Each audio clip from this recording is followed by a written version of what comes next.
Hello viewers, আসসালামু আলাইকুম। আমি আছি আপনাদের সাথে রাশেদুল ইসলাম 09 ব্লগ পেজ থেকে এবং ইউটিউব চ্যানেল থেকে। আপনারা সবাই আমার ইন্ডিভিজুয়াল ভিডিওগুলি দেখে থাকেন। তো দেখেন মেয়েটি কত সুন্দর করে কুকুরের সাথে খেলা করতেছে। আসলে এটা একটি ভালোবাসা বলা চলে, প্রাণীর সাথে ভালোবাসা।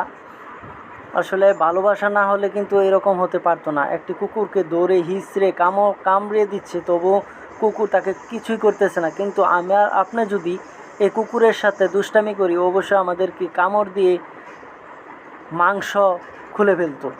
তো সবাইকে অসংখ্য ধন্যবাদ পাশে থেকে সাপোর্ট করার জন্য, এবং এই আপুটিকে দেখার পর অবশ্যই চ্যানেলটি সাবস্ক্রাইব করে দিবেন। ধন্যবাদ সবাইকে। ভালো থাকবেন, সুস্থ থাকবেন, এবং সামনে আরও ভালো ভিডিও নিয়ে আসবো। ধন্যবাদ সবাইকে।